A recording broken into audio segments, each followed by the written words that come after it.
Pues buenas tardes, un nuevo encuentro de Más que 9 en el que nos vamos a lanzar a profundizar en el eneatipo 6. Pero antes de eso, vamos a empezar con una noticia estupenda.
Bueno, pues como habéis visto, seguramente algunos de vosotros ya habéis visto el vídeo en redes sociales. El día 30 de mayo, este año hemos organizado una celebración muy especial para el Día Mundial del Eneagrama.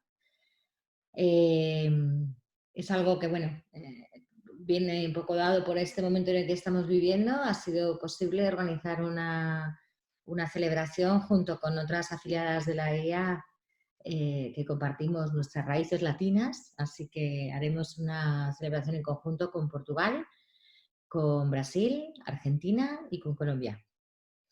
Así que, bueno, os invitamos a que os apuntéis, será vía Zoom.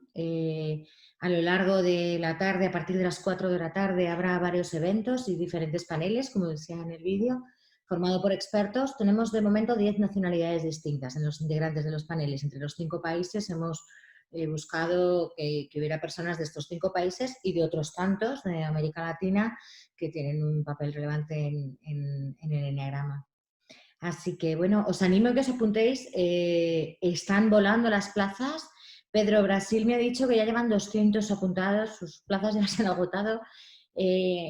Aquí estamos recibiendo un montón de inscripciones, así que, bueno, tenemos un número limitado de plazas y os animamos a que os apuntéis para seguirlo en lo que os apetezca. Podéis más, podéis menos. Habrá ponencias o paneles que os interesan más que otros. En la parte que os apetezca os podréis conectar y bueno, ahí estaremos, ¿no?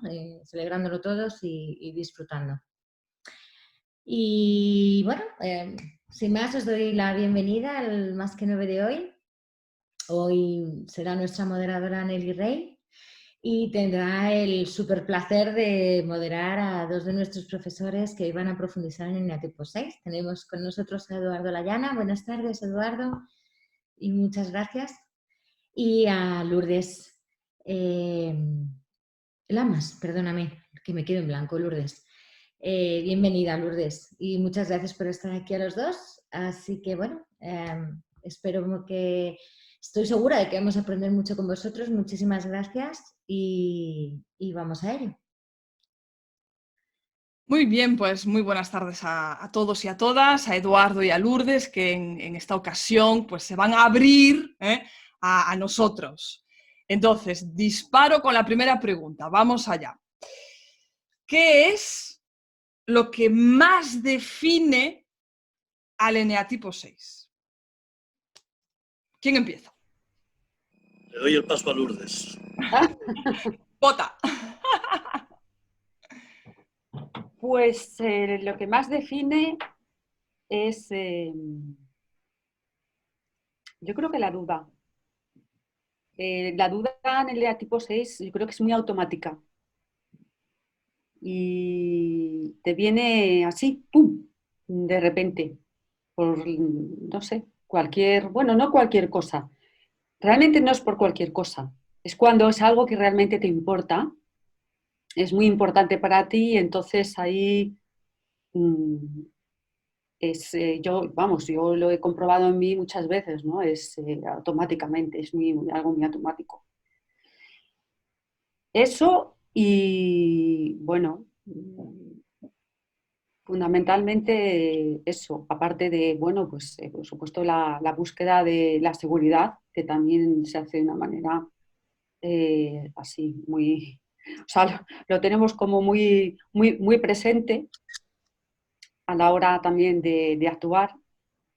Y yo diría que fundamentalmente esas dos cosas. Ujú. La duda y la seguridad, ¿no? En tu caso. Ok. Sí. ¿Eduardo? Yo diría, sí, más o menos, la inseguridad, es decir, el enneagrama te descubre, iba a decir, te desnuda, y eres consciente de la inseguridad, del miedo, de la indecisión. Incluso diría yo, debajo de todo eso, es un poco mi experiencia también, cuando se vive años con esos parámetros, pues un poco de angustia, de insatisfacción en la vida y demás. Eso por un lado, pero por otra parte, diría yo también le define la inseguridad, pero por otra parte la fuerza, cuando la confianza en sí mismo, la seguridad, la valentía, la decisión de cuando se da el paso de salir un poco de las cárceles, diría yo, del ego, pues la sensación de que nada ni nadie te va a quitar esa fuerza, esa seguridad, esa convicción interior que tienes, porque dentro de nosotros está esa voz y ese sabio interior que nos conduce y nos guía. Es decir, nos puede guiar o el miedo y la inseguridad, o la fuerza, la decisión, la confianza en nosotros mismos. Vale, perfecto, muchas gracias. Y en concreto, en cada uno de vosotros, ¿no? ¿Qué fue lo que os dio el clic a la hora de decir, oh, pues efectivamente, esta es mi estrategia, efectivamente yo soy más 6, o lo que más me siento identificado es el 6? ¿Qué fue ese clic que os hizo decir, pues efectivamente, es que no hay duda? Bien, para mí fue la convicción, fue como una luz que iluminó mi vida. Es decir, yo llevaba años buscando, como iba a decir, como todos 6, perdido en la duda, buscando luces, buscando orientaciones, buscando encontrar el sentido de mi vida, el porqué de todo y para todo, sobre todo el porqué de esos miedos, de esa ansiedad, de esa angustia. Y para mí el clic fue, ahora me entiendo, ahora comprendo y ahora me veo, sobre todo en los momentos de vacilación, de duda, de alternativas que tenía en la vida. Fue para mí decir, ahora lo entiendo todo. Y ese fue el clic de decir, bueno, este soy yo, esta es mi foto y lo acepto. Y a partir de ahí a seguir trabajando. Esa es mi experiencia. Lourdes, ¿en tu Sí. caso? Sí, en mi caso fue también por una sensación interna de encontrarle un sentido a la vida, ¿no? Entonces, a mí lo que me pasó un poco es que de repente es como si despertara hacia una realidad completamente distinta. Es decir, me explico mejor.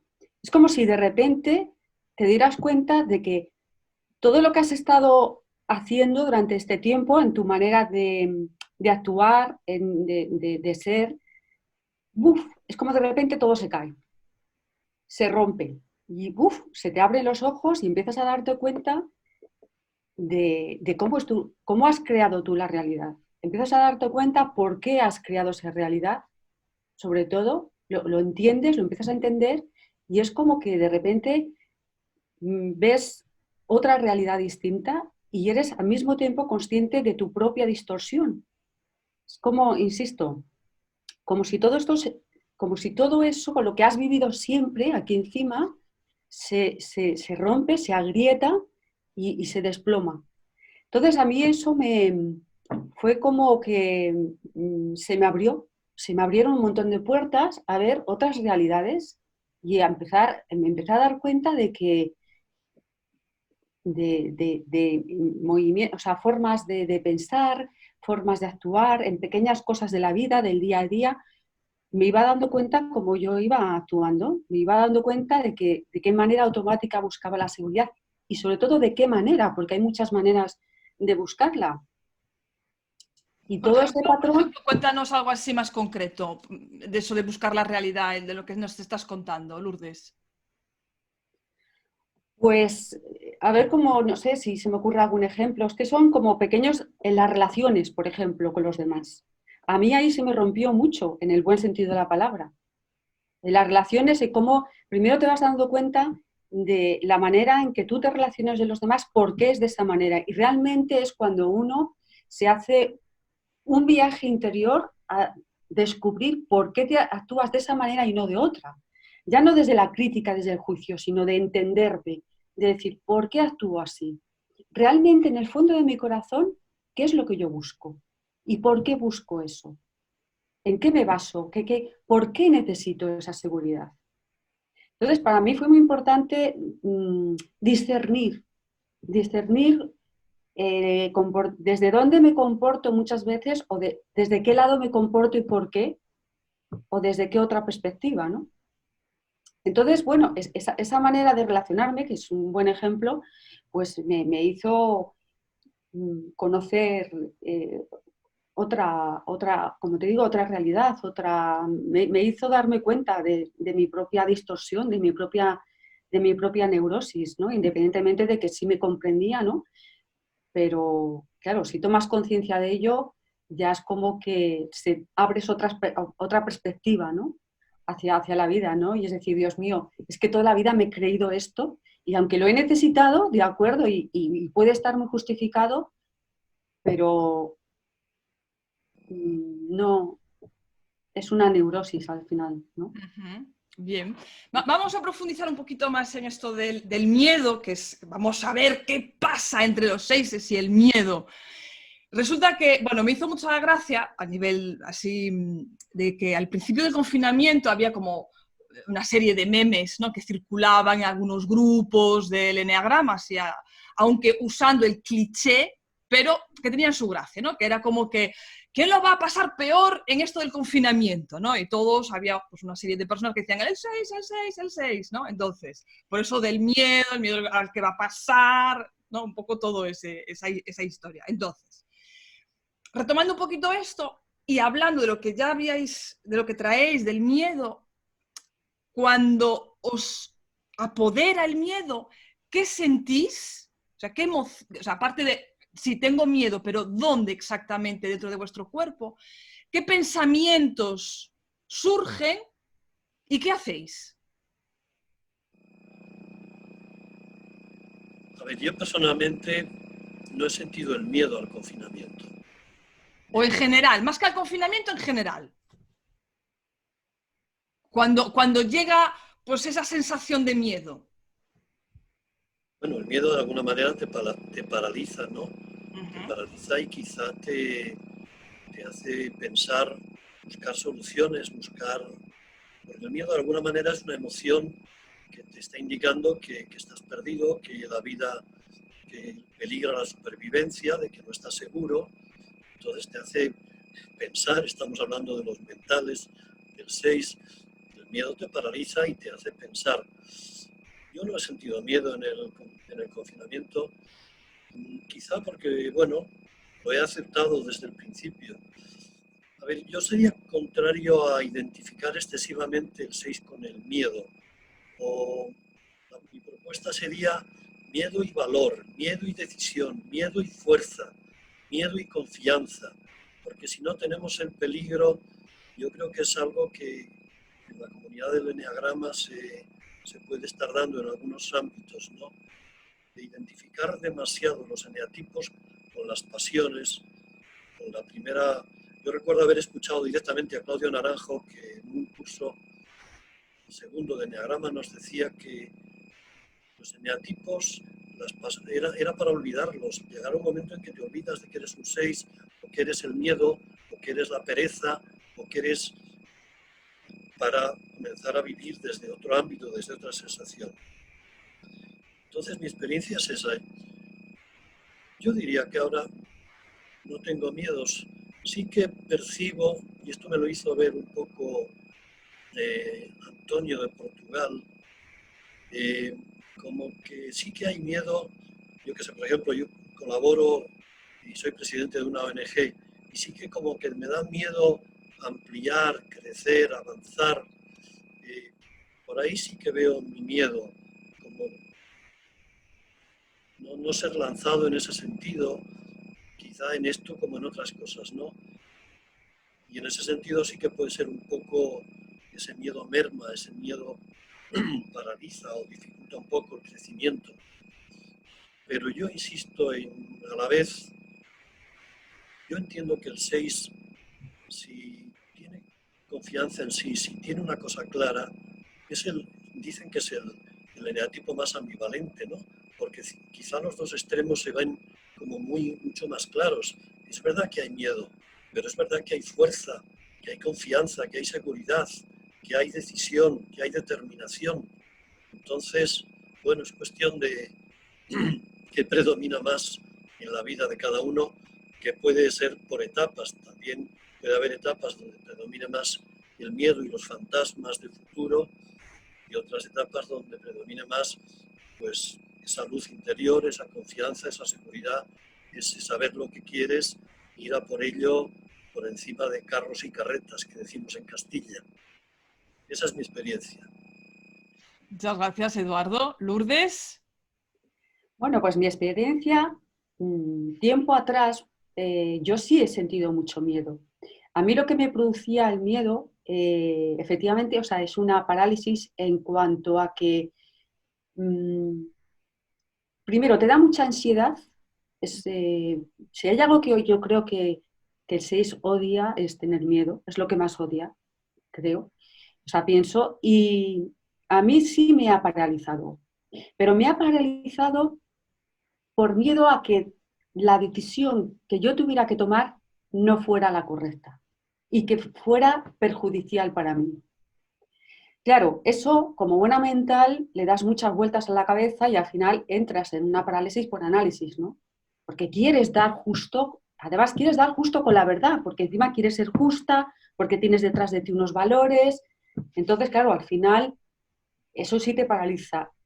La angustia o la ansiedad que sientes, muchas veces a mí antes me invadía tanto, era tan invasiva que no me dejaba avanzar, ¿no? Tenía que esperar a tranquilizarme para poder tener una mente mucho más clara. Claro, con el tiempo, cuando te vas dando cuenta de todo esto, al final acabas, en mi caso, yo lo que hice fue conectar conmigo. No intentar buscar tanto conectar con el exterior. A mí eso se me cayó. Ese ídolo, por así decirlo, se me derrumbó completamente, ¿no? Entonces me di cuenta que aunque yo siempre tienes una tendencia a tener a lo mejor un miedo, una ansiedad o lo que sea, pero lo que más me ha ayudado a mí en mi trabajo personal es el conectar conmigo misma. Es decir, conectar con mi corazón, conectar con lo que yo siento, no solamente pienso, y con mi sensación a nivel general, con mi sensación corporal, conmigo como ser, como persona. Conecto conmigo y a partir de ahí, para bien o para mal, soy fiel a mí, ¿no? En ese sentido, en lo que yo considero. Y a mí eso es un trabajo que yo me lo vengo haciendo desde hace mucho tiempo y para mí ha sido una de las cosas mejores que he hecho conmigo misma, porque ya no sientes ese miedo de esa manera. Sí, en un momento determinado hay, pero enseguida ya acostumbras también o creas un nuevo circuito neuronal, ¿no? A base también como de repetición, ¿no? Que es como se aprende realmente, ¿no? Bueno, pues a decirle a tu corazón, a tu cerebro que las cosas no son como eran antes, ¿no? Y para mí ese ha sido el camino, la reconexión conmigo misma. Ujú. Tomo un poco esas últimas palabras que tanto Eduardo como Lourdes habéis comentado, enlazando ya con camino, con crecimiento, con desarrollo personal, y cada uno a su manera. En concreto hablabais de conectar conmigo misma, tranquilizarme, y también Eduardo comentaba de confianza, de fuerza, ¿vale? Un poco lo que le da el llegar más, un poco más a la seguridad. ¿Cómo se llega a eso? Si tuvierais que lanzar como 3 tips, ¿vale? ¿Cómo se llega? En base a vuestra experiencia. Me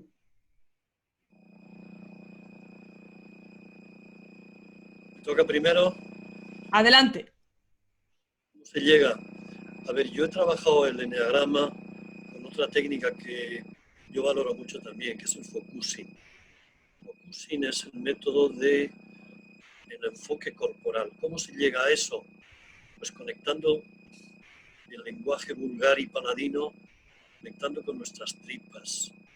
Entonces hablaba del corazón, sensaciones corporales, por ahí. Es decir, Peirce, de la terapia Gestalt, hablaba del darse cuenta con la persona total. El paso es darnos cuenta de la realidad. En lugar de darnos cuenta solo con la mente, estamos hablando de dos mentales, darte cuenta de tu experiencia, de tu vida, con la persona total. ¿Qué quiere decir? Mente, emoción, corazón, cuerpo, sensaciones, espíritu, experiencia, con la totalidad. Totalidad que yo diría está escrita en nuestras células, está escrita en nuestras entrañas. Es decir, el cuerpo es sabio. Gielding decía que el inconsciente es el cuerpo, que el cuerpo es el inconsciente.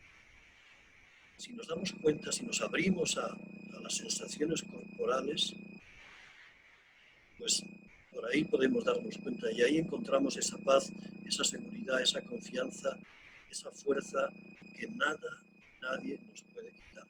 Para mí la clave está ahí. Una clave sería esa, la conexión con el cuerpo. Otra clave, el cultivo espiritual, la meditación, que también te hace penetrar en lo profundo de ti, fundamentalmente por ahí. Maravilloso. Muchas gracias, Eduardo. Lourdes, tus tips. Mis tips.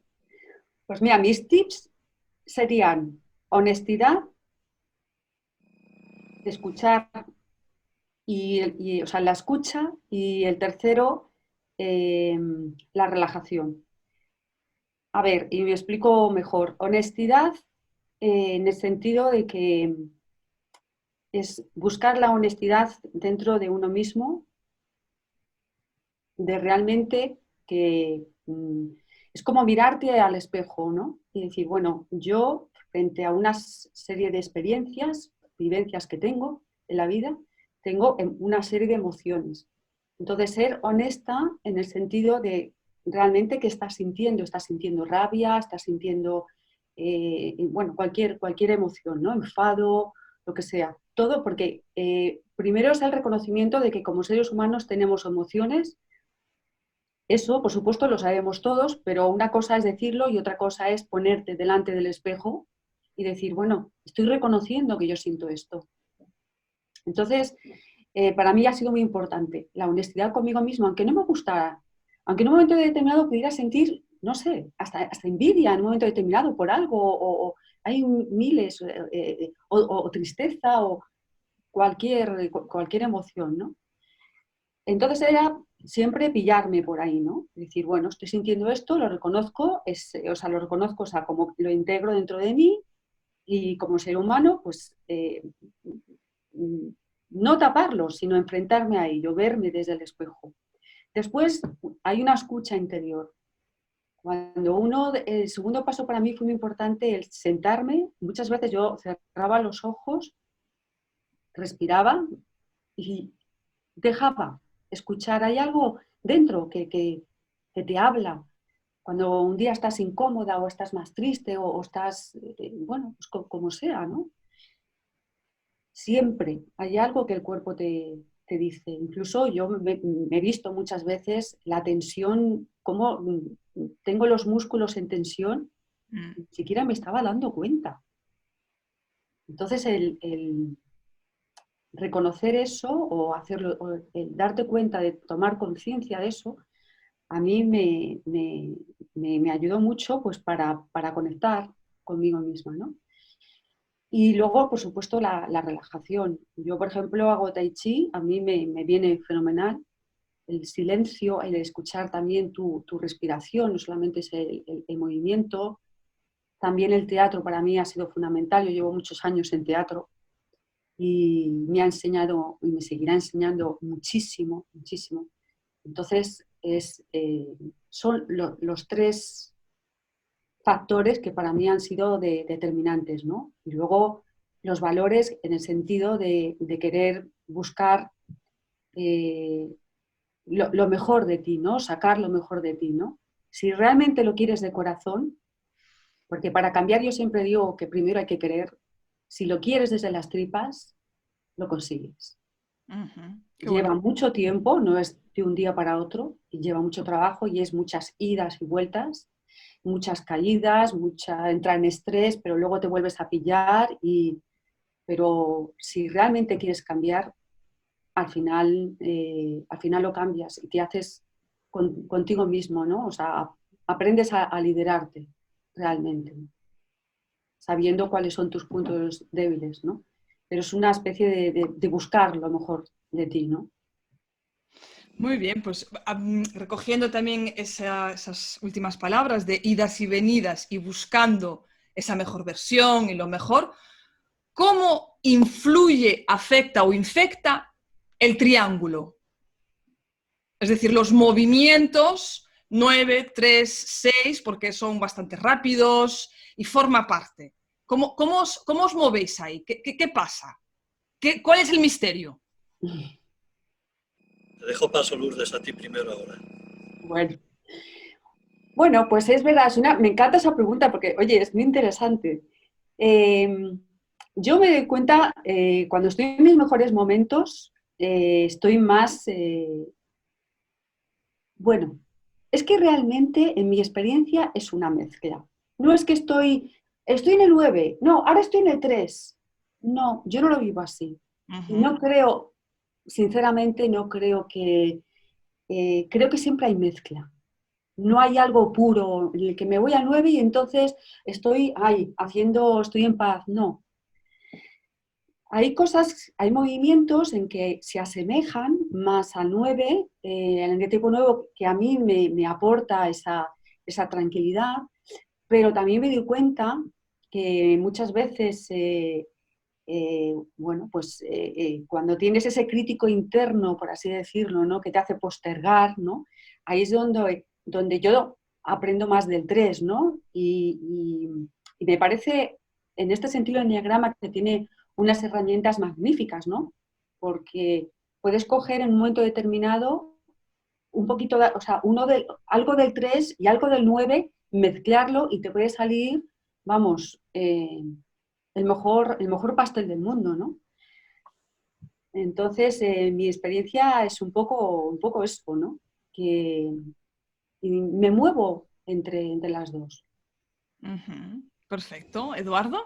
Sí, a ver, mi experiencia, yo sí que percibo, mirando un poco hacia atrás, quizá menos ahora, pero sí épocas en las que cuando la inseguridad era mayor, la indecisión, la duda, el miedo, la tendencia hacia el 3 en el sentido de caer en el activismo, en buscar quizá el éxito, el hacer muchas cosas, quizá en el fondo, viéndolo desde el 6, buscando la aprobación de las figuras representativas, ¿no?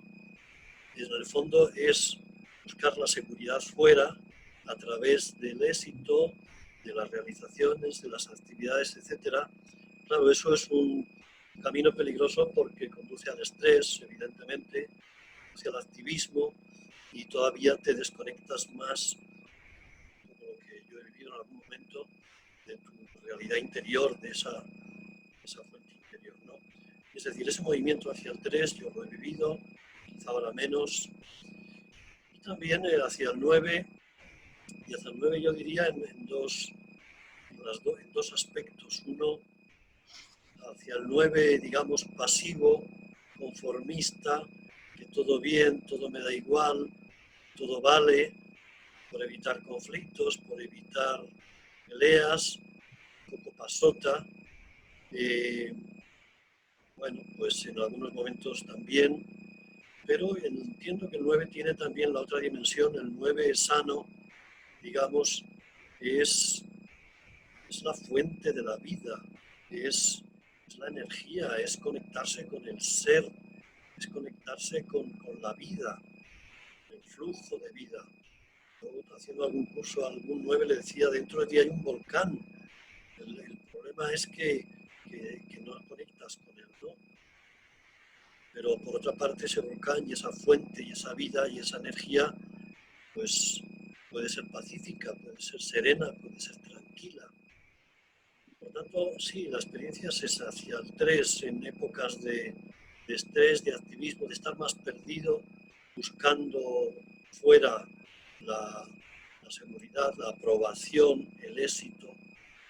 Y más hacia el 9, fundamentalmente, quizá en otras épocas sí, evitando conflictos, más la negatividad, el pasotismo, la pereza psíquica, pero también la experiencia positiva del 9 de fuente de vida, fuente de energía, fuente de amor. No olvidemos que el 9 en las virtudes es la acción amorosa, frente a la pereza del ser es la acción amorosa. Y el santo amor es la idea santa del 9. Por tanto, ahí hay mucha positividad también. Esa es mi experiencia. Maravilloso, maravilloso. Bien, ¿qué os aporta el eneagrama y cómo lo trabajáis en general? A mí el eneagrama me aportó y me sigue aportando pues luz, orientación. Es un poco lo que, el ejemplo que me viene es un rompecabezas que empiezan a encajar las piezas y empiezan a aparecer la figura. Eso lógicamente me da el eneagrama. ¿Cómo lo trabajo? Aparte, lógicamente, de lecturas, encuentros y demás, pues con la dimensión espiritual también creo que tiene una dimensión espiritual, pues eso, las ideas santas, con la meditación. A mí me gusta trabajarlo, por ejemplo, con mantras, es decir, que curiosamente cada eneatipo tiene los suyos o puede hacerse los suyos, ¿no? Pero mantras que reflejen lo positivo de cada eneatipo y meditarlos, respirarlo, pasearlos por el cuerpo, incluso caminando, yo haciendo a veces caminada, pues soy fuerte, confío en mí, yo que sé, mantras positivos que te hacen que te enteres más del lado positivo que tenemos. Por ahí trabajo un poco el eneagrama. Además, pues ayudándoles a clarificarle y bueno, acompañándoles. Muy bien, maravilloso. Lourdes, ¿en tu caso? Pues en mi caso es muy parecido al de Eduardo. Me identifico bastante con lo que él ha dicho. Para mí es un camino largo y es un camino profundo. Y también es una orientación, ¿no? Y bueno, pues efectivamente yo también me meto mucho en lecturas. Me gusta mucho sacar conclusiones, me gusta mucho hacer conexiones. Bueno, pues eso me da como riqueza, ¿no? Porque siempre parece que descubro algo nuevo. Y sí, y todo eso me parece muy interesante y me enriquece, me hace aprender y darme cuenta, pues mira, esto nunca lo había visto desde este punto de vista, pero fíjate, si lo conectas con esto otro, ¿no? Pues parece que a veces es como si fuera un puzzle, ¿no? Que tienes encima de la cabeza y que sí, tienes ideas aquí, allí, conocimientos, ¿no? Pero de repente un día lees algo y fácilmente, ¿no? Bueno, pues lo conectas, ¿no? Y bueno, pues lo demás es pillándome, por supuesto, dándome cuenta de las cosas y, bueno, pues me encanta enseñarlo. Eso hace, sí, cuando lo enseño me doy cuenta de que aprendo mucho, de que refresco mucho, de que, bueno, pues me llena mucho, me siento muy, muy identificada con eso en el sentido de que le da mucho sentido para mí al eneagrama, el enseñarlo muchísimo, porque lo estás enseñando, pero no solamente lo estás enseñando, es que te lo estás aplicando constantemente a ti. Y como digo, siempre voy descubriendo alguna cosa nueva, ¿no? Ahora estoy, que me está interesando mucho las maneras de amar de cada eneatipo, ¿no? Y cómo luego, pues, ¿no? Lo enlazas, pues, con las virtudes, ¿no? Y cómo todo es como una telaraña muy bonita, que te atrapa. Sí, sí, sí, creo que ahí estamos unos cuantos atrapados. Vale, maravilloso. Incluso comentabas esto, que lo hermoso del eneagrama, que es infinito, que vas descubriendo, ¿no? En tu caso, en las relaciones, ¿no? En tu caso, Eduardo, ¿qué más cosas estás descubriendo a través del eneagrama? Que a lo mejor no sabías y ahora sí. Como digo, yo lo trabajo en relación con otras técnicas, con otras aportaciones de otros campos. Una de ellas, ya lo he dicho antes, focusing, me parece muy importante porque, quieras que no, el eneagrama, voy a decir, es un poco mental, da mucha información, es un gran mapa, y es un compendio, digamos, del psiquismo humano en la diversidad de los eneatipos, pero es muy mental, es mucha información mental.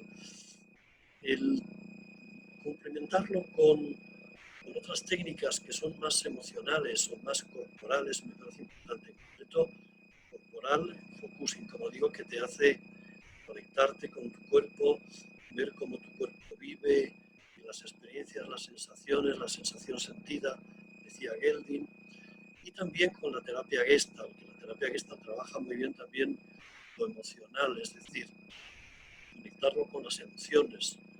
A mí me parece importante trabajarlo así, así lo trabajo dando cursos, así lo trabajo en la consulta particular y así lo trabajo a nivel individual.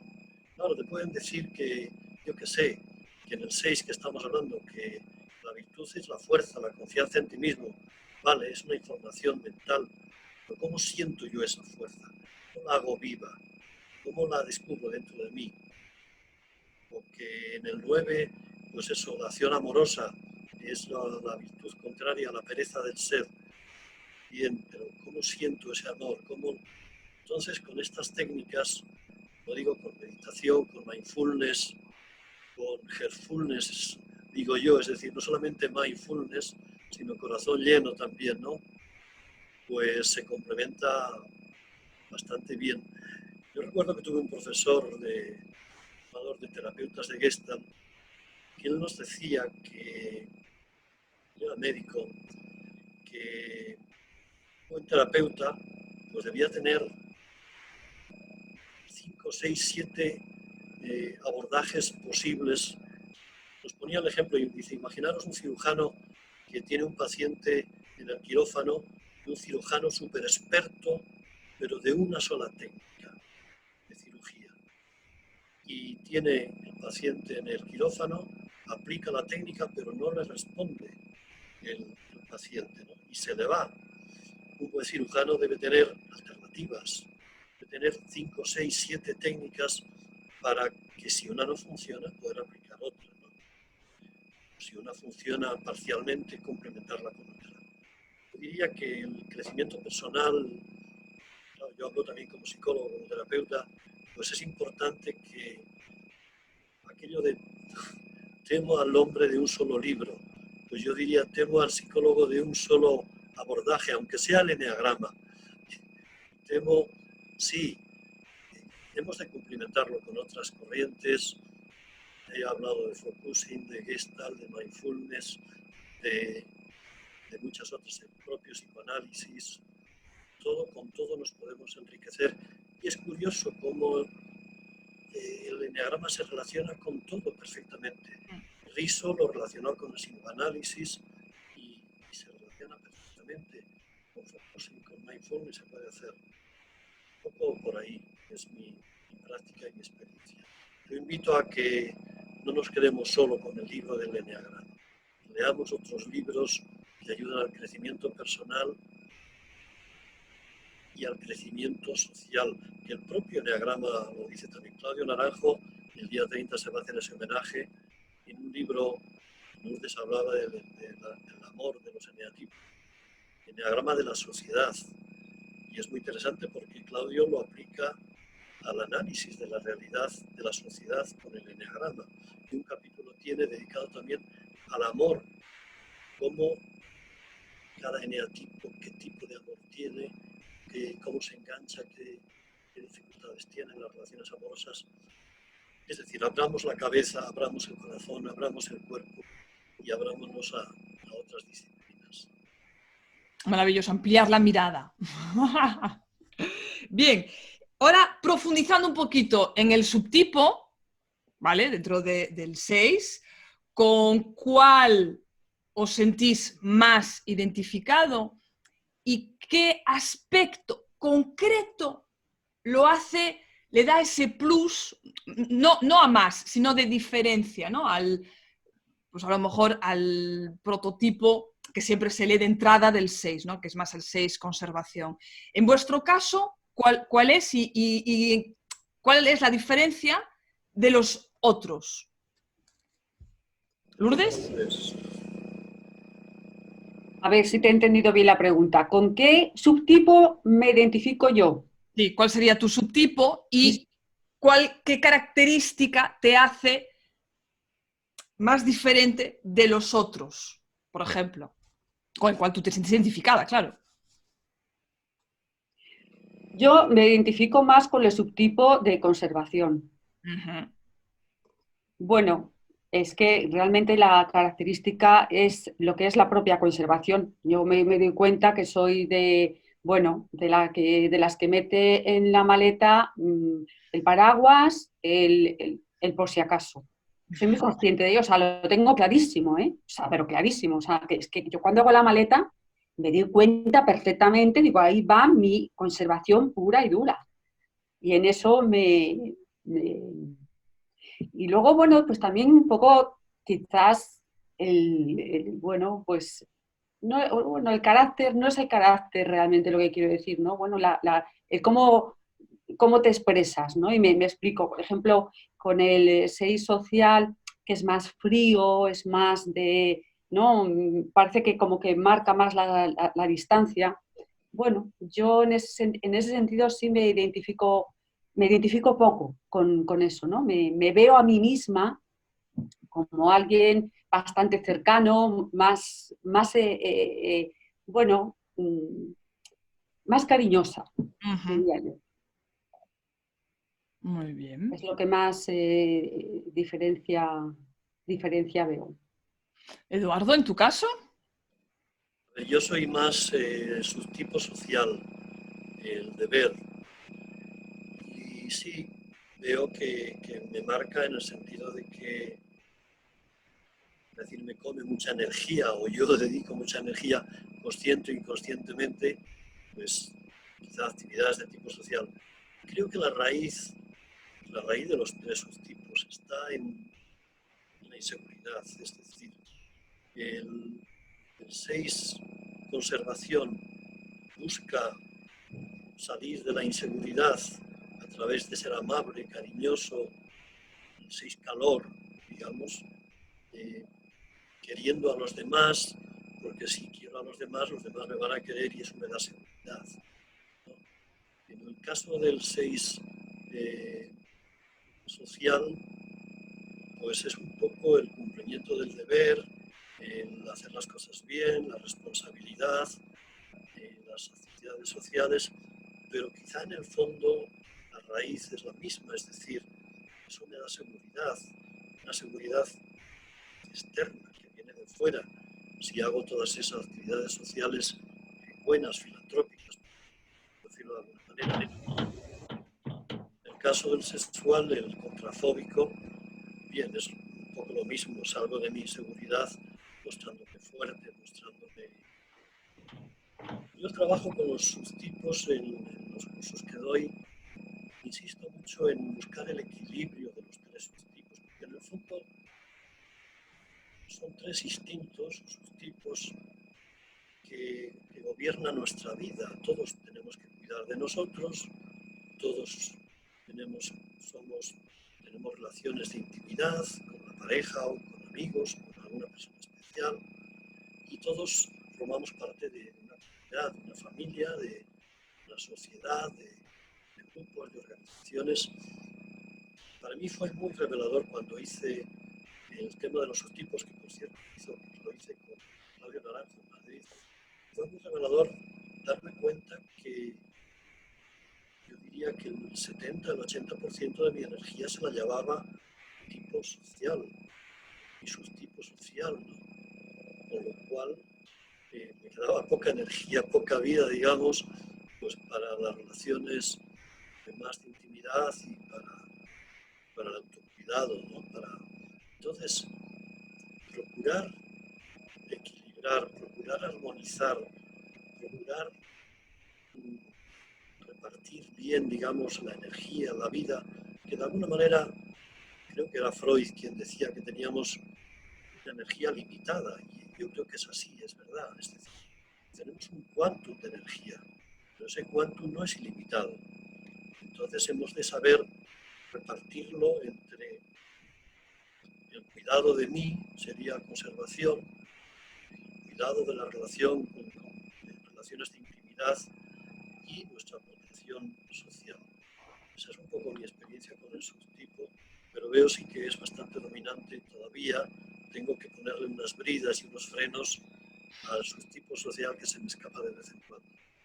Bueno, maravilloso, incluso con ese mensaje de equilibrio. De hecho, ahora para finalizar un poco esta ronda de preguntas en las que solo intervengo yo, para dar paso ahora a todas las preguntas que puedan tener los participantes, ¿qué le diríais a una persona que acaba de descubrir que bueno, se mueve más en el 6, que es pues, más eneatipo 6?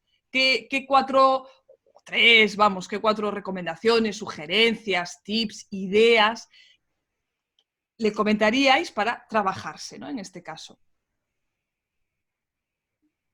¿Lourdes? Bueno, pues venga, Eduardo, muy bien, sí, sí.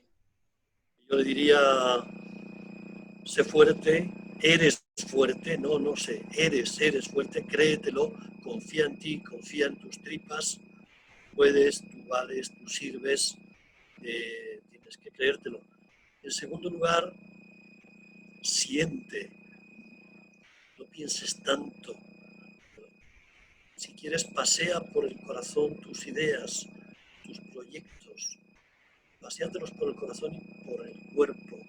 Es decir, conecta, cultiva la emoción, el sentir, y conéctate con tu cuerpo. Y ahí vas a encontrar la fuerza, la seguridad que necesitas. El mensaje final sería ese. Un peligro del eneagrama, como hemos dicho, es encasillar a las personas. Eres un 6, un 7 y vas a ser toda la vida. No, digámoslo. Sí, vamos a serlo toda la vida, pero hay muchas maneras de ser 6 o 7 o 5 o 4. Y estamos llamados a ser la mejor versión de cada una de nuestras personalidades. Muy bien, fantástico, muchas gracias, Eduardo. ¿Lourdes? Pues muchas cosas. Bueno, una de ellas es que no le dé tanta importancia a todo lo que le pasa por la cabeza. Es decir, uno de los trucos que yo aprendí a hacer, por ejemplo, conmigo misma, que a mí me valió, es, digamos, disociarme de alguna manera. O sea, es como si yo me sentara en la butaca del cine y me viera a mí en la gran pantalla pensando, ¿no? ¿No? En ese momento coges mucha perspectiva, ¿no? A la hora de verte, ¿no? Entonces, realmente te das cuenta que no le dé tanta importancia. Eso relaja mucho. Si aprendes a estar más relajada, tienes más cabida para que entre nuevo alimento, para encontrarte más a ti misma. Y que no, otra cosa que diría es que no deje de cesar, o sea, no deje de buscarse a sí misma. Incluyendo tu aspecto corporal, cómo lo manifiestas, cómo te sientes, cómo te mueves, que escribas todo lo que piensas, sin miedo, todo, todas las ideas. No tienen que estar, ni tienes que ser una gran escritora, ni tiene que estar ni mejor ni peor, simplemente hazlo, da el paso. Empieza a ver qué es lo que escribes, qué es lo que te dices a ti misma. Eso te abre mucho camino para conectar contigo misma. Que de repente un día te levantas más aturullada y que a lo mejor, no sé, pues un 6, pues a lo mejor pues, un día está como más dudoso, más... No pasa nada. Es decir, hay que dejar de darle tanta importancia a ese tipo de cosas porque somos mucho más que eso. Eso es muy importante, no es quedarse, ay no, claro, es que a mí, claro, yo siempre igual, no. Es decir, sé que hay algo mucho más grande que todo esto. Esto no tiene tanta importancia, que hay algo dentro de ti que es donde está el valor. Entonces hay que ir a buscarlo. Si tienes que hacer ejercicios de relajación, hazlos. Si cualquier cosa que tú veas que te pueda valer, ¿no? Pero la idea es ir en esa búsqueda. Yo creo que el cerebro es muy inteligente. En el sentido de que tiene las respuestas. Lo que pasa que hay que querer escucharlas, ¿no? Hay que querer escucharse. Si tú quieres que escucharte, al final no hace falta que hagas grandes cosas, simplemente es que te viene la respuesta. Y también es importante hacerse a uno mismo las preguntas adecuadas, ¿no? Hay mucha gente que empieza, ay, ¿por dónde empiezo? Ay, ¿pero dónde tiro? Ay, no, y quieren como de repente comerse la tarta entera de golpe. No, es que esto es muy lento. Tienes que ir tranquila, con fe, nunca mejor dicho, ¿no? Y encontrar la fe dentro de ti misma. Porque además hay una cosa, el tipo 6, cuando lo encuentra, es para siempre. Ya no lo sueltas. Ya no duda. No, vas muy lenta, muy lenta, muy lenta, pero el día que das el paso Es el zasca. es para siempre. O sea, lo integras dentro en tus entrañas. Entonces, merece la pena, ¿no? Entonces, a mí me valió mucho el hacerme las preguntas que yo necesitaba hacerme a mí misma, ¿no? Y como te digo, no querer de golpe, ¿no? Resolver todo, ¿no? Es una cosita y luego te lleva a la otra y luego a la otra, ¿no? Uh-huh. Sí, La respuesta está dentro de ti y que la encuentras. Al final la encuentras. Como siempre digo, son como cambios de un 1% cada día, ¿no? Eso me... Ahora sí, última pregunta. Con vuestros mensajes finales me llevo, ¿vale? Un truquito, ¿vale? Que esta gente ahora, que nosotros mismos podamos realizar al acabar la webinar para estar, pues eso, más seguros o cuando entramos en parálisis, ¿vale? Dos grandes expertos, ¿qué nos podría decir? Es decir, un truquito, pues yo qué sé, pues a ver, voy a soltar, pues no sé, salir a caminar, no lo sé, ¿vale? En vuestra experiencia, ¿cuál es esa actividad o ese truco, vamos, de almendruco, que ayuda a salir de ese estado de parálisis, de shock? Yo respondería con una frase del Dalai Lama que dice: al inspirar, amate a ti mismo. Al expirar, ama a todos los seres del universo. La respiración, y en la respiración sentir la vida, sentir el amor, sentir la fuerza interior. Maravilloso. Respirar, desde la perspectiva de Eduardo. ¿Tú, Lourdes? Pues también, para mí ha sido fundamental el respirar. Respirar es escucharte la respiración. O sea, hacerte consciente de ti, de ti entera, ¿no? Entonces, si respiras, si cierras los ojos y escuchas cómo respiras, es como si te sintieras por dentro de que eres.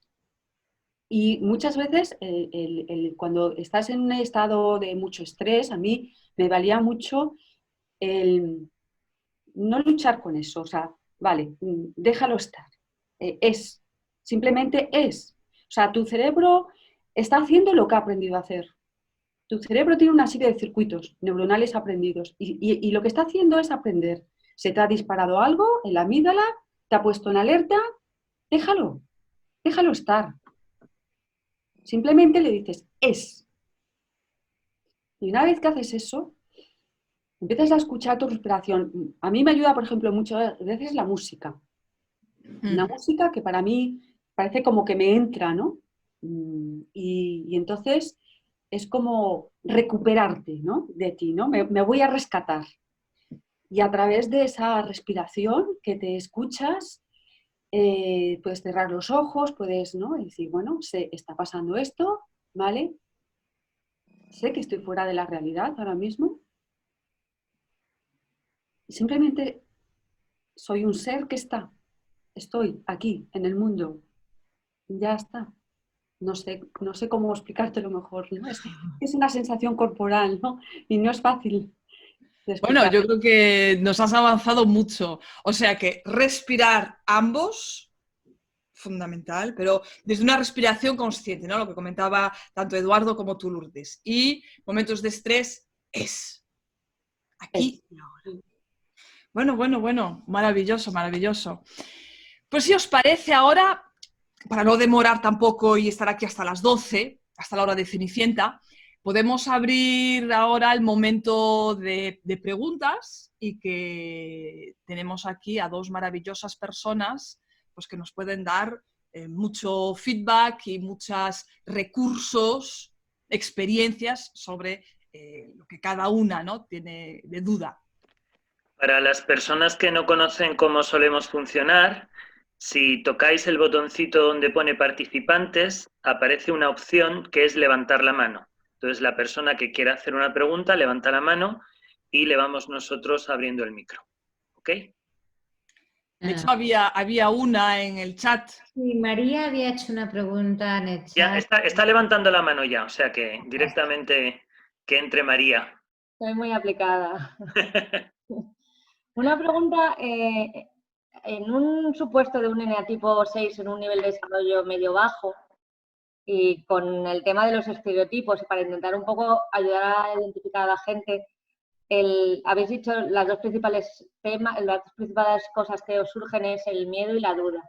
¿Ese miedo o esa duda, podéis decir que es algo generalizado o está circunscrito a un ámbito concreto? Pues no sé, o que pueda depender, por ejemplo, del subtipo o miedo a un rechazo, o es un miedo, o sea, en un eneatipo 6, un nivel medio-bajo, se puede identificar como una persona miedosa, que es a lo mejor lo que el estereotipo la gente puede directamente esperar, o vosotros creéis que ese miedo o esa duda está más circunscrita a un área concreta, que eso es lo que puede llevar a alguna gente a no verse. Diría que es general, es un miedo general, pero no es un miedo tanto a cosas físicas, yo diría que es más un miedo existencial, es un miedo a tomar decisiones importantes en tu vida, es un miedo a equivocarte, es un miedo a no ser fiel, el 6 es muy fiel, no es tanto un miedo a cosas físicas, un accidente o algo que tiene que ver con los eneatipos, sí, puede ser un miedo a no dar con tu pareja cierta, a no hacer una buena elección de pareja, ¿vale? Puede ser un miedo a no elegir bien tu profesión en la que te desarrolles como profesional. Yo diría son miedos existenciales, miedos globales, miedos más profundos, más que miedos concretos y sobre todo miedo a cosas físicas, desde mi punto de vista. Es que es una sensación, ¿no? El miedo se vive como, no con algo muy concreto, sino con una forma de estar, ¿no? Es una sensación que se tiene y que ni siquiera eres consciente hasta que te haces consciente, pero ni siquiera por lo general eres consciente, si me preguntas en un nivel medio-bajo, desde luego, no eres consciente de que tienes miedo, o sea, lo ves como algo tan normal, ¿no? Vives con ello y bueno, pues es una sensación que en momentos determinados, pues ante una circunstancia se te puede disparar más alto o no. Vale. Yo pensaba que a lo mejor como tenéis un subtipo distinto, ahí podía haber algún matiz, que bueno, yo creo que Eduardo ha dicho más existencial y a lo mejor, no sé si tú tienes algo más físico también o no.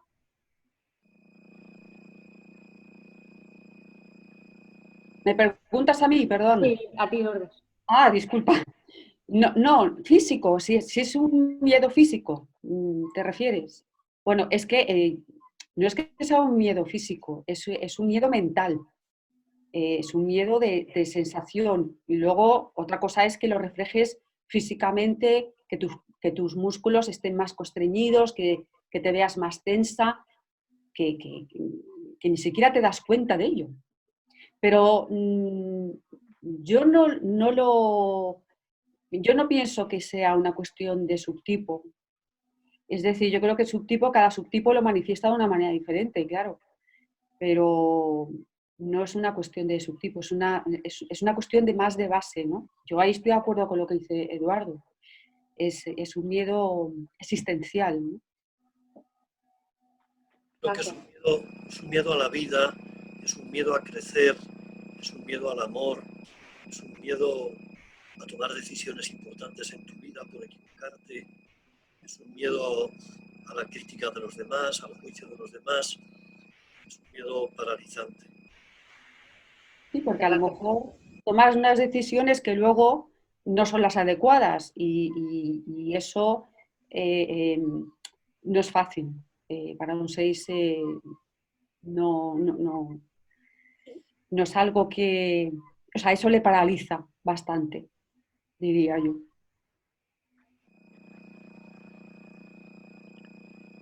Pues muchas gracias. ¿Está ok, María? Perfecto, muchas gracias. Pues venga, ¿alguien quiere hacer una pregunta o yo quiero hacer una pregunta? Me lo pido yo, ¿vale? Yo soy hijo de una 6. Mi mami es una 6. Entonces yo sufro o he sufrido, todavía lo sigo sufriendo, una cosa que yo llamo la preocupación como forma de expresar amor, ¿no? Cuando un 6 te quiere, se preocupa de cosas que yo, por ejemplo, sabéis que soy un 7, no me preocupo. Entonces, me gustaría escuchar el otro lado. Yo ya vivo eso. Al principio lo vivía de una manera más reactiva y ahora que puedo ver que hay preocupación, pero también hay amor, lo vivo mejor. Pero sí que me gustaría escuchar a los 6, ver cómo viven ellos este fenómeno, cómo lo manejan, cómo lo sienten. Y también a lo mejor cuando se encuentran como una persona como yo, que en algún momento ha rechazado esa preocupación, ¿cómo se sienten?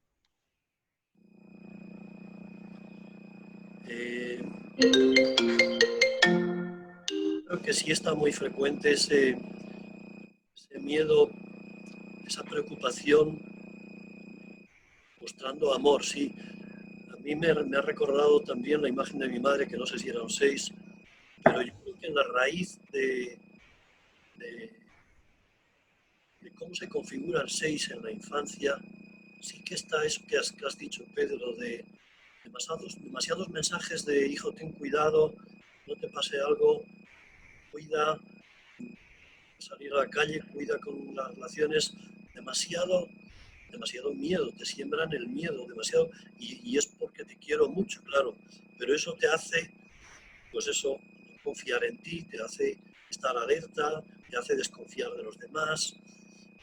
Yo solo he vivido más como quizá influjo que ese fuera el origen de mi 6, ¿no? de mi reaccionar con miedo, ¿no? Ahora mismo no lo vivo así, como he dicho antes, porque si conectas con el otro lado, no hay preocupación. Es decir, si conectas con tu mundo interior, con tu fuerza interior, con tu sabio interior, con tu maestro interior, no hay miedo de equivocarte, no hay preocupación de equivocarte, porque en cada momento haces lo que crees que es mejor. Yo en la terapia a los pacientes, una de las cosas que les digo cuando me hablan de ese miedo, de esa preocupación, vamos a ver, tú has hecho lo que creías en cada momento que era lo mejor. Sí, pues paz interior, porque has hecho en cada momento lo que crees mejor y punto. Por tanto, yo lo veo un poco, eso que has dicho, Pedro, en mi historia de niño de configuración de mi eneatipo, quizá lo he vivido, preocupación, más que nada preocupación por equivocarte, claro, por no agradar en la etapa. No, pero preocupación porque un ser querido tuyo le vaya a pasar algo malo y no esté siendo prudente, ¿no? Entonces, cuando yo quiero a alguien, o lo que yo he vivido es que el amor de mi madre se ha manifestado muchas veces como preocupación por mí. Claro. Sí, pero eso en la otra persona, en el 6 en concreto, lo que hace es poner la seguridad en tu madre. Tu madre es la que se preocupa de que a ti no te pase nada. Y es un poco, como digo, el origen del 6. No tiene seguridad interior. La seguridad está en lo que el otro quiere.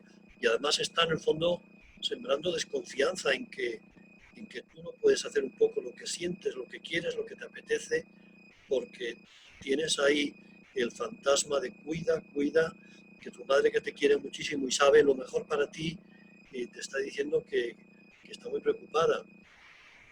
Ya digo, yo mi experiencia lo he vivido en mi origen y ahora diríamos no lo vivo en el sentido de que me fío más de mis tripas que de que las demás personas que me puedan querer y me digan cuida. Yo sé cuidarme desde mi dentro. No, insisto, es que tú le digas a otro cuídate, es que tú veas a otro como imprudente, es que tú veas a otro que no está tomando acciones adecuadas. Ahora no, quizá en determinados momentos sí. Pues esa es la experiencia que me gustaría que hablarais de ella. Cuando un 6 que ama a una persona se preocupa porque le parece que esa persona, su comportamiento, le puede traer consecuencias o que no está reflexionando suficiente o que está actuando un poco alocadamente. Pero eso es generar dependencia. Yo en los cursos que doy, en las terapias, digo, no me hagáis caso a lo que yo digo, haz caso a tu voz interior, haz caso a de lo que yo te digo. Si algo te sirve dentro, pues guíalo, es decir, fíate de ti, confía en ti. Yo ahora mismo, digamos, ese mensaje creo que no es positivo, no es bueno. Genera dependencia, genera infantilismo, genera desconfianza, genera miedo. Y creo que el mensaje del 6 sano sería al contrario. Cree en tus tripas, confía en ti. Evidentemente escucha lo que te dice tu madre, pero paséatelo por el cuerpo y mira a ver lo que te dice tu interior y actúa desde dentro de ti, no desde lo que te digan personas que te quieren muchísimo desde fuera, ¿no? Me viene a la mente una frase de Freud también, el parricidio, que no se trata de matar al padre físicamente, sino de matar al padre y a la madre que tenemos dentro como críticos y como directores de nuestra vida, ¿no? Que tenemos que dejar de crear y de seguir sus directrices para seguir las nuestras, las que interiormente sentimos. ¿Y tú, Lourdes? Pues yo, Pedro, te diría una cosa. Lo que pasa es que se busca todas las maneras de buscar seguridad para ti. Me explico. Cuando no hagas esto, o sea, ese exceso de preocupación es porque no vaya a ser que esta decisión que tú vayas a tomar o lo que vayas a hacer no vayas a estar lo suficientemente seguro o no vaya a ser lo suficientemente seguro para ti. Entonces, como es un tipo de amor sobreprotector, o sea, de mamá gallina, ¿no? O sea, de sobreproteger, ¿no?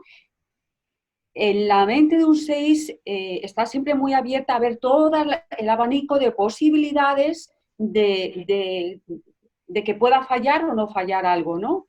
A ver dónde está la decisión más segura de esta circunstancia, de esta otra, de esta otra y de esta otra. Eso se proyecta. Entonces, claro, el hecho de que te esté constantemente, o tu madre a lo mejor oye, ten cuidado esto, ahí estoy preocupada, ahí no sé qué, es porque realmente está totalmente, o sea, está conectada constantemente con la inseguridad, en la falta de seguridad. Que tú, claro, como hijo, yo te quiero proteger del mundo porque el mundo es inseguro, porque digamos la herida, ¿no?, primaria del eneatipo 6 viene por ahí, ¿no? O sea, el mundo es un lugar hostil. Y cuando tu hijo, que tú tienes hijos, cuando tu hijo, por decirlo de una manera coloquial, pasa de ti, ¿tú cómo te sientes? Bueno, pues... No ahora, sino antes del eneagrama. Claro. Claro, antes del eneagrama, pues yo me acuerdo que me quedaba muy preocupada. Entonces era como, bueno, pues voy a intentar decírselo sutilmente por otro lado, y entonces como que le iba acercando, ¿no? Bueno, si no es por aquí, voy por el otro, ¿no? Y bueno, pues al final era una constante, era como un poco obsesivo en ese sentido, de querer sobreproteger, ¿no? No quiero que te pase nada malo, pero porque quiero darte toda la seguridad que a mí me ha faltado siempre. Es una proyección. Muchas gracias. Alex Blasco. Hola, ¿se me oye bien? Adelante. Hola, buenas tardes a todos. ¿Qué tal? Te oímos muy bajito, Alex. Hola, buenas tardes a todos. Ahora mejor. ¿Qué tal? ¿Cómo estáis? Bueno, mi pregunta es un poco genérica y es bastante enfocada a ambos.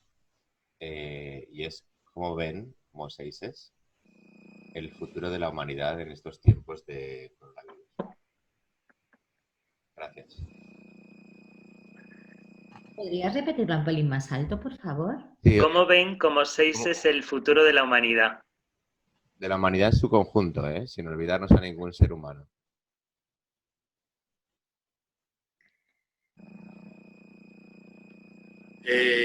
A ver, es una pregunta muy general, lógicamente. Yo diría que soy optimista. Haciendo un recorrido por la historia de la humanidad, pues yo creo que hemos avanzado mucho. Hace 100 años las mujeres no votaban, no tenían derecho a voto. La esclavitud se abolió en el mundo hace finales del siglo XIX, por poner dos ejemplos. Yo he viajado a África en el pasado y veo que allí en algunas zonas rurales se está viviendo como vivían mis abuelas.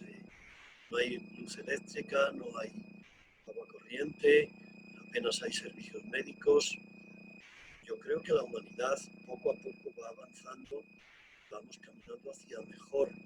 Eso no quiere decir que no haya una curva como la de la economía, ¿no? Dientes de sierra, ¿no? Que no es un ascenso permanente, que hay momentos de caída, posiblemente estamos en momentos de caída, de crisis, de replanteamiento, pero globalmente el ser humano, Sócrates decía que cada ser humano en cada momento hace lo que cree mejor para él y que lo que hacemos mal es por ignorancia. Nadie quiere el mal conscientemente, plenamente, voluntariamente, que aunque haga cosas malas buscando mejor. Yo en ese sentido soy optimista, pero no quiero ser iluso, veo que la realidad es como es y bueno, vamos avanzando, yo diría a base de trompicones.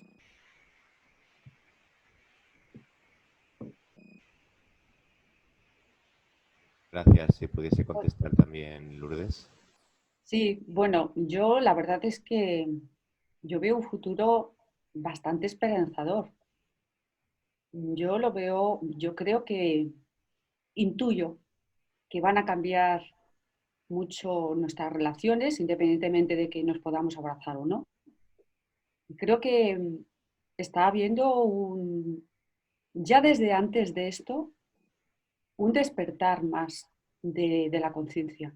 Creo que cada vez hay más personas que quieren hacer más trabajos personales, que quieren desarrollarse, que quieren un mundo en ese sentido más mejor, y que la gente se está dando más cuenta de que tiene que empezar primero por uno mismo, ¿no?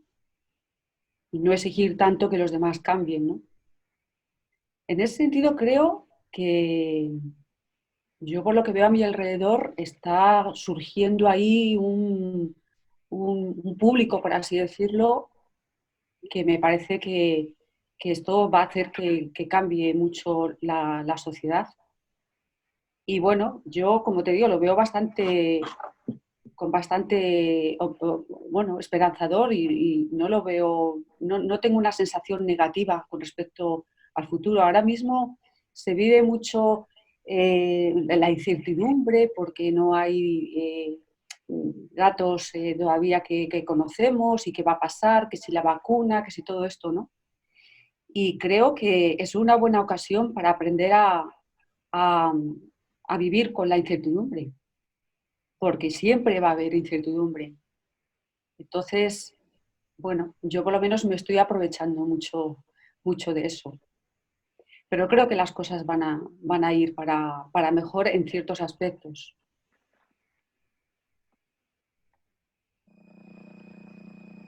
Muchas Luis gracias, Eva. Bolívar. A ver, aquí. Hola, ¿qué tal?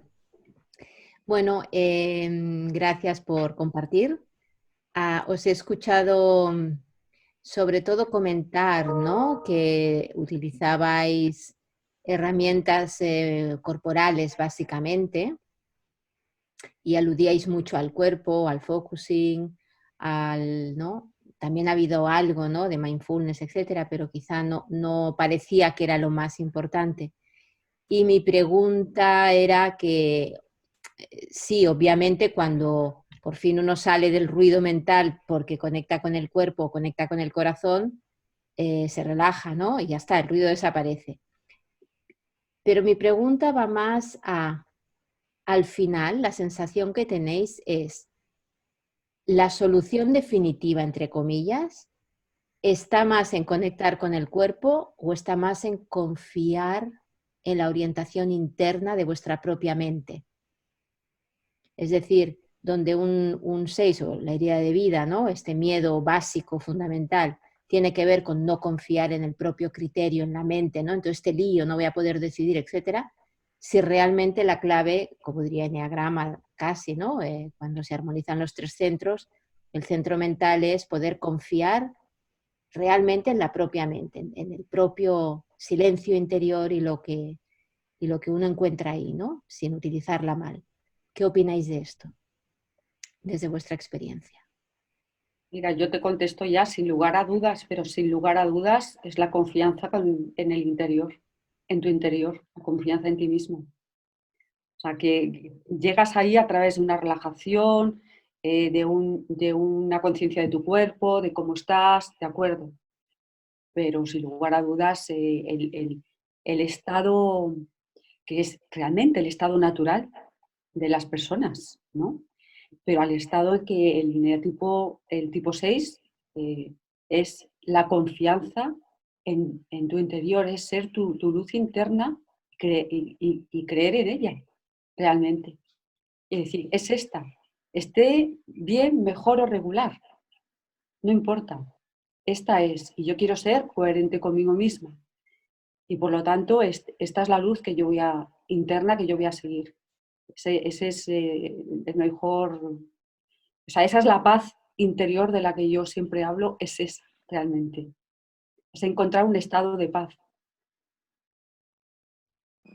Coherencia, claro. A ver, yo no admitiría la pregunta como alternativa. ¿En qué confiar más, en el cuerpo o en la mente? Yo personalmente, cuando hablo de cuerpo y focusing y otras técnicas corporales, no entendemos el cuerpo como algo material. A mí me gusta más hablar de organismo. Somos un organismo. Yo os digo cuerpo por diferenciarlo de mente y de emoción, pero entendido la palabra cuerpo como organismo vital, Y en ese organismo vital, Perls hablaba, fundador de la terapia Gestalt, de la persona total. Entonces es un organismo que tiene cuerpo, tiene sensaciones, pero emociones también, mente, pensamiento, espíritu, relaciones humanas. Es decir, lo engloba todo. Cuando hacemos una relajación, cuando hacemos mindfulness, cuando hacemos focusing y entramos en el interior, que dice Lourdes, conectamos con nuestro cuerpo, decimos nuestro cuerpo, estamos conectando la vida, la sabiduría organísmica, yo diría incluso con la sabiduría ancestral desde nuestros antepasados, que está inscrita en nuestras células, en nuestro cerebro. Conectamos con la sabiduría de la experiencia de toda nuestra vida, sea más larga o corta. Y ahí entra mente, emoción, experiencias, cuerpo, sensaciones, relaciones, espiritualidad. Entra todo. Y todo como diría yo, como si en nuestras tripas, y valga la expresión, hubiera un ordenador capaz de neuronalmente conectar todo eso y darnos la respuesta más apropiada a cada momento. Por tanto, no es gris, no, para mí, no es alternativa, confío más en el cuerpo o en la mente, confío en mi organismo, confío en la sabiduría organísmica que siento en mi cuerpo y en mi mente y en mi corazón y en mis emociones, lo engloba todo.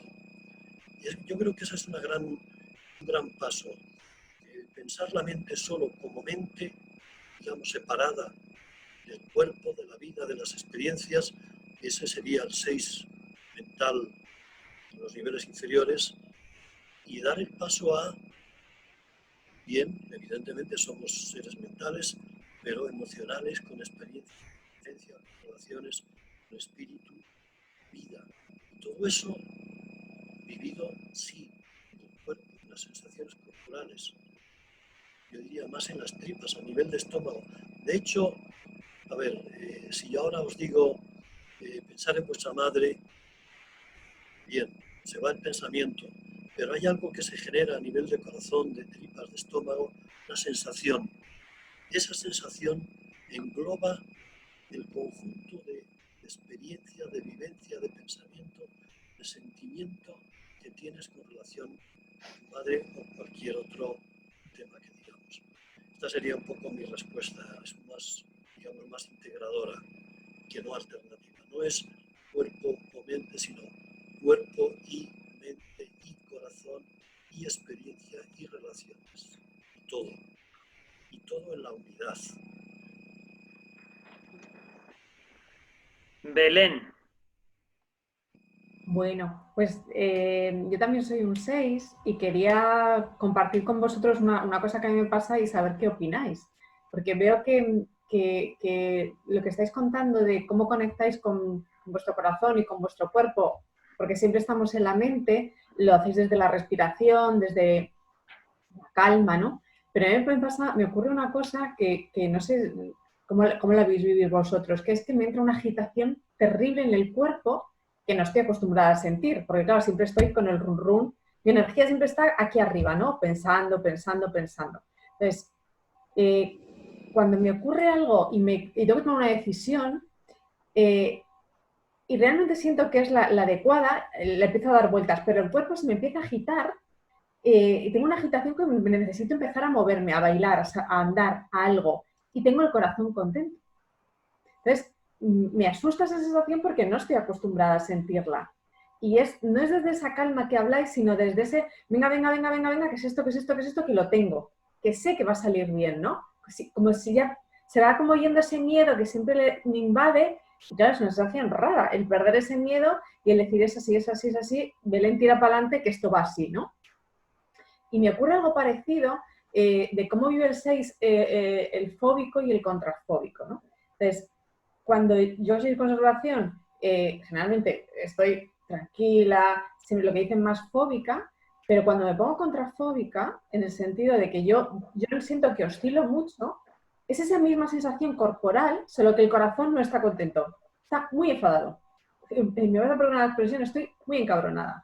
Entonces, pero el cuerpo, esa agitación, la siento en las dos, cuando estoy como certera de tira para adelante, que esto es así, como cuando dices, oye, esto no está bien, y dependiendo de la tocada de narices, se me dispara el contrafóbico y dices, uff, me disparo y ya explotas, ¿no? Entonces, no sé cómo lo vivís vosotros, porque sí que es verdad que me conecto conmigo desde en la relajación, cuando estamos con la mente más calmada o más centrados, pero cuando se me conectan las tres partes, me disparo, y te digo, el cuerpo le siento muy agitado, pero el corazón de una manera muy enfadado y de la otra muy triste. No sé cómo lo vivís vosotros, si os pasa esto. Pues, Perdón, que conteste yo. Venga, dale, Lourdes. No sé, es que no te había escuchado, Eduardo. No sé si me estabas comentando a mí algo. Bueno, yo creo que yo es que lo primero que hago es, me pregunto siempre desde dónde estoy sintiendo esa emoción. Porque, bueno, si me pongo contrafóbica, pues está claro que es el cuerpo se te agita, más que nada se te ponen los músculos tensos, ¿no? Y entonces es una defensa, o sea, estás a la defensiva realmente, es la manera de, en ese momento de ponerte a la defensiva, entonces como que es atacas, ¿no? ¿Entiendes? O sea, es la manera de atacar, ¿no? Decir, uy, Dios mío, que me siento vulnerable y entonces como sientes ese miedo o lo que sea, pues digamos que como contraatacas, ¿no? Esa es la parte contrafóbica, pero es saber discernir si realmente ese es el caso, si es desde ahí donde tú estás sintiendo que el cuerpo está reaccionando frente a eso. Y en el otro caso, bueno, que puede ser que se te agita el cuerpo porque estés contenta y entonces, bueno, pues que esté el cuerpo acompasado con la mente, con las ganas, con la emoción, pues es saber también lo mismo, si es desde ahí, ¿no? La cuestión es que haya una armonía entre, que seamos capaces de buscar una armonía entre la reacción, en esa reacción, ¿no? Entre el cuerpo y la mente, ¿no? La emoción de que, ya lo tengo muy claro, pues voy a hacerlo, entonces voy a ello y ver si es que el cuerpo te está acompañando, es una manera de expresar esa emoción. a ver, No sé puede si he ser eso, contestado. o también puede ocurrir que a mí, escuchándote, que me viene es que hay una especie de incongruencia entre la mente y el cuerpo. Es decir, tú tienes una cosa mentalmente muy clara, dices voy a por ella, lo tengo muy claro, pero me suena muy a cabeza. Si el cuerpo se agita, se mueve, está intranquilo, de alguna manera el cuerpo está protestando, está diciendo no está integrado, no está asimilado. Eso es lo que, escuchándote, me venía la sensación. ¿Qué hacer ahí?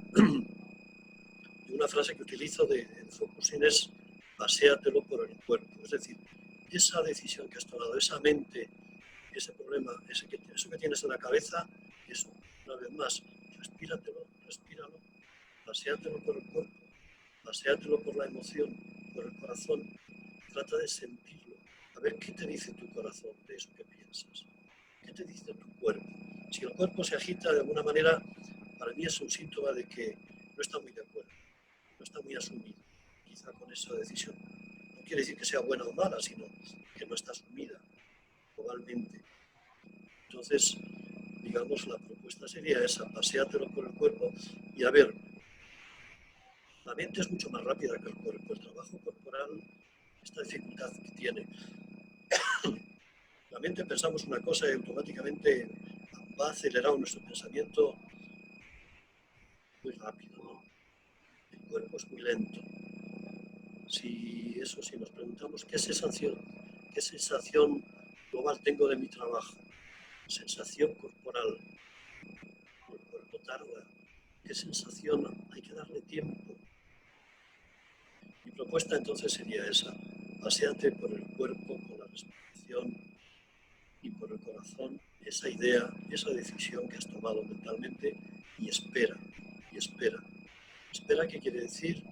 Pues igual un día, dos, respírala, abre tu cuerpo, relaja y a ver qué te dice. Y posiblemente se armonizarán los tres centros, cuerpo, corazón, mente. Pero puede ser, Eduardo, que una vez que están armonizados, es lo que te digo, la cabeza siempre, yo siempre la tengo activa al ser mental y como que tengo más silenciados la parte más emocional y la parte más instintiva. Entonces, cuando lo siento, ni para bien ni para mal, sino cuando lo siento, para mí es una sensación nueva o no tan cotidiana, digamos. Entonces, para mí es como que me están avisando de que sí, es ahí, vas bien. Lo que te está diciendo es, estás tomando la decisión correcta, como que me da seguridad. Entonces, esto era un poco, esa era la pregunta, que si a vosotros os pasa, o a lo mejor vosotros estáis más centrados y sí que estáis más acostumbrados a sentirlo, pero era una cosa que como 6 me gustaría compartir con otros 6. Sí, te está diciendo siéntelo y va por ahí. Pero mi pregunta sería, ¿te lo crees? ¿La cabeza se lo cree? ¿O está en la duda? Y lo cuestiona esa sensación. Me siento apoyada por mis otros 2 centros, realmente. Porque como la cabeza siempre está dándole vueltas, es como que sí, que me noto contenta, que sí, que el cuerpo necesita movimiento, porque generalmente no me pasa. Entonces, como que es como que me están avisando que estoy en lo correcto. Me da seguridad. Yo te diría, escucha tu cuerpo, confía más en tus sensaciones corporales, que como he dicho antes, engloban lo mental, lo emocional, lo experiencial, lo corporal, lo engloba todo. El cuerpo es sabio y el cuerpo tiene esa capacidad de, como un todo, la totalidad de ese asunto, respírala, paséatela por el cuerpo, siéntela en el corazón y dale tiempo. El cuerpo necesita tiempo. Es más lento que la cabeza, mucho más lento. Y a veces tenemos esa prisa, esa ansiedad de quererlo todo ya y querer la respuesta. Muy bien, muchísimas gracias a los 2. David. ¿Se me oye? Sí. Vale. Bueno, muchas gracias Eduardo y Lourdes por compartir la charla. Me ha sido muy interesante el tema que habéis comentado del focusing y entrenar el cuerpo, ¿no? Como bien dice el enneagrama, ¿no? Todas las personas tenemos las 3 inteligencias, ¿no? El cuerpo, lo emocional y el mental. Y claro, como el eneatipo 6 es más mental, es un verdadero reto pues el conectar con el cuerpo, ¿no? Mi pregunta entonces es, ¿cuánto tiempo tardasteis vosotros en conectar más con el cuerpo? ¿Qué tipo de ejercicios? Os habéis dicho lo de respirar, pero ¿cuánto tiempo os llevó para crear un hábito para no estar tanto en la mente? Yo te diría años. No es por desanimar, ¿no? Yo me sentía muy mental y recuerdo perfectamente cuando hice el primer curso de focusing, yo dije, qué tontería es esta, de sentir en el cuerpo y que el cuerpo sea el guía y tal. Lo importante es pensar y darle vueltas y, es decir, lleva tiempo. ¿Cómo? Pues haciendo terapias corporales bioenergéticas, muy interesante también, ejercicio físico, es decir, deporte o tai chi o todo que sea conectar con el cuerpo, respiración, y puede llevar tiempo, porque no es fácil desmontar, yo diría, la tiranía de la cabeza. No es nada fácil, porque todo lo tienes que ver, todo lo tienes que analizar, pasar de que eso sea tu guía, a que sea tu guía el sentir, el confiar en tus sensaciones, esa sensación interior, no es fácil, a mí me llevó tiempo. Pero es verdad que Geldin dice que si se practica llega un momento que es tan habitual como el respirar, como el caminar. Mira que tenemos que poner en funcionamiento y articular un montón de músculos y huesos para caminar, para levantarte de una silla, para respirar. Y el cuerpo es sabio y lo sabe hacer.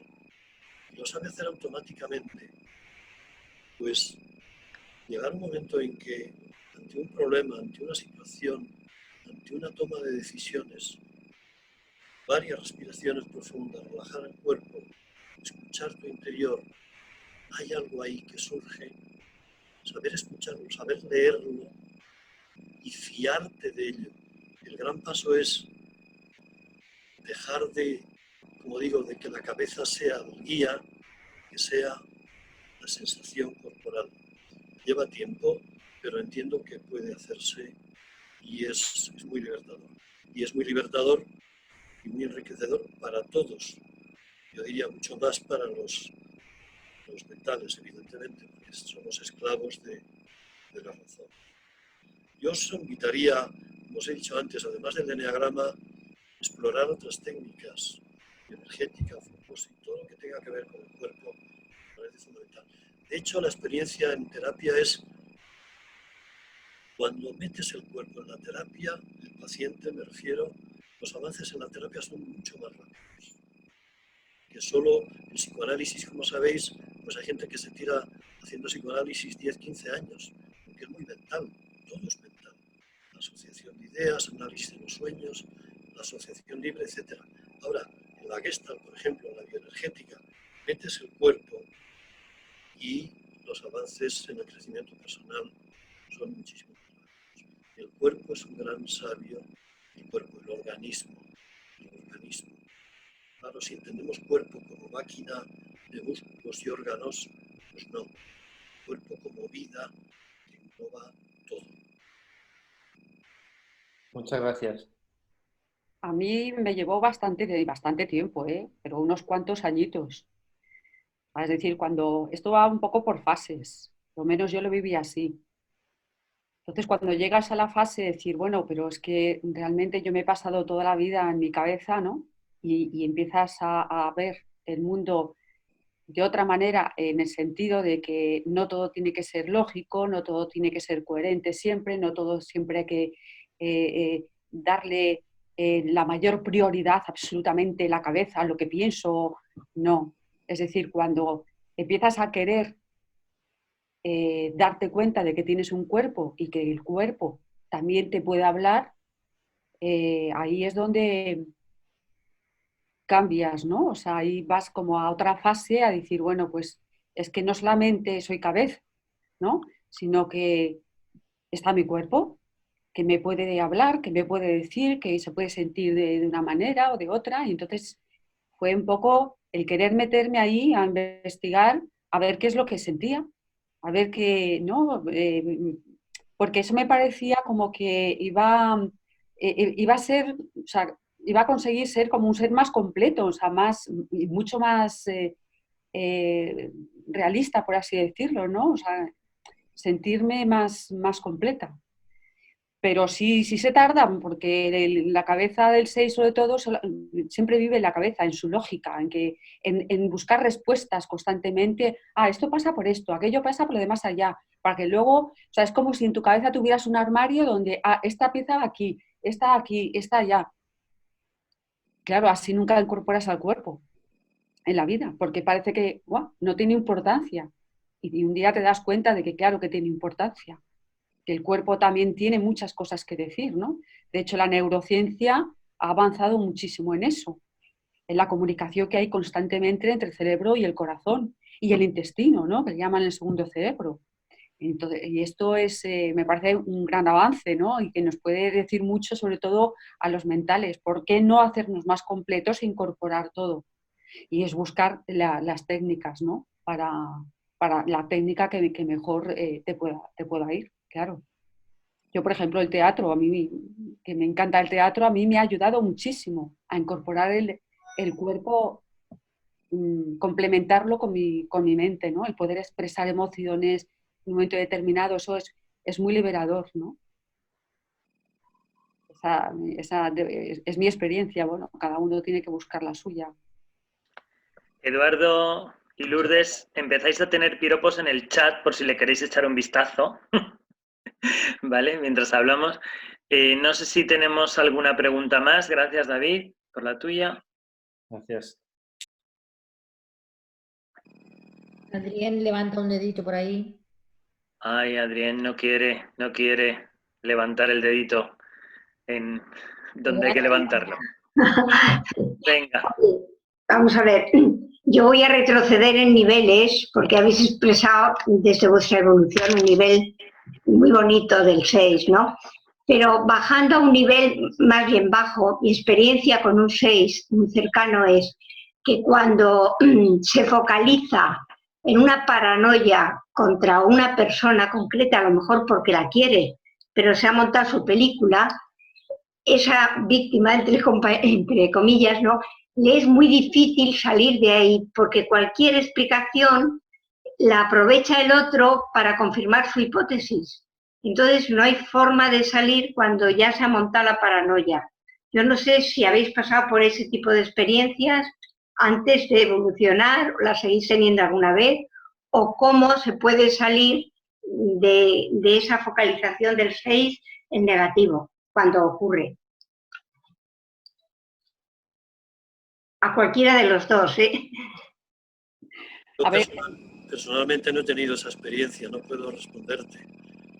Pero si esa paranoia es muy acentuada, pues habría que buscar ayuda profesional. ¿Entiendes? Yo creo que sí. Yo necesitaba que me... A ver, es que no sé si te he entendido bien la pregunta. ¿De cuando una persona se emparanoia con una idea? No, contra una persona, ¿eh? Un 6, pongo el caso concreto, un 6 que era amigo y que de repente empieza a sospechar y se monta una película en torno a su sospecha y a su proyección, que no obedece a la realidad que tú estás viviendo. Entonces, cuando intentas desmontársela, ese ha sido mi caso, cualquier explicación que le des, él o ella, él en este caso, la ha utilizado como un argumento para decir, y encima te justificas, y aumentar más la sospecha. O sea, de forma que me he sentido cerrada en un círculo vicioso. En este caso, en un 6 muy poco evolucionado, nivel bajo. ¿No habéis vivido esa experiencia? No, pero a ver, yo luego veo un caso bastante extremo, porque es verdad que se pueda montar una película, paranoiarse con algo porque ha visto quizás en ti, ¿no? O sea, en esa persona, sí, en tu caso, ¿no? Algo que le ha parecido incongruente, algo incoherente, y entonces eso lo ha unido con otras piezas y se ha montado una película mental y entonces ha empezado la sospecha, porque el 6 tiene de base una hipervigilancia, tiene de base una suspicacia, ¿no? Entonces, lo que no me cuadra mucho es que en el momento en que eso se habla, que se siga con esa sospecha, porque el 6, cuando se le explica las cosas, vale, sí, pues de acuerdo, tiene coherencia y queda todo perfecto. Es un poco, bueno, es un poco extremo, ¿no? Me parece esa reacción, ¿no? Es lo que te puedo decir. Gracias. Que será extrema, pero lo es. Lo es un 6. Y lo es un 6, vaya. Pero de otros 6 no tan extremos, también he percibido que es muy difícil desmontar la idea sospechosa que se han hecho de alguien. Eso es lo que yo he percibido. Sí, si no han caído en la cuenta de esa proyección. Si no se dan cuenta que proyectan, toman la proyección como realidad. Esa es un poco experiencia en negativo con un 6. También los tengo muy positivas, ¿sí? Pero bueno, pues quería un poco desde ahí, pero pues nada más. Gracias. Bueno, yo lo que te puedo responder a eso es, sí, hay una, como digo antes, una hipervigilancia, ¿no? Hay una tendencia a proyectar. Lo que pasa que, bueno, también es verdad que no es algo que te levantes cada día con esa suspicacia y que estés pendiente de esto. Esto es un mito que yo creo que hay mucho en el 6 que yo no comparto. No es que nos levantemos pues, y estemos pendientes de si esto, si lo otro, de más allá. al contrario, si es que la mayoría de las veces, o yo lo digo por mí, estás en la parra. Si hay veces que me dicen, oye, ¿no te has dado cuenta de esto? Y yo, pues chicas, digo, sé, pues yo estaba por uvas. O sea, no, es cuando hay algo que es muy llamativo. Si es algo muy llamativo, entonces es como que hay como unas antenas, ¿no? Que dices, uy, esto no me cuadra. Esto aquí, a ver, déjame ver un poco si es algo que te interesa realmente, ¿no? O sea, que si es algo que te importa mucho, que va mucho contigo, ¿no? Entonces sí, ahí pues tratas un poco de ver, ¿no? Un poco qué es lo que está pasando. Pero luego, enseguida, cuando entendemos las cosas, eso se va y se olvida absolutamente. No es algo que sigas con R, no. Es que se te va. Se te olvida. Bueno, de acuerdo, ya está, punto. No, pues sí. Pues gracias, ¿eh? Gracias.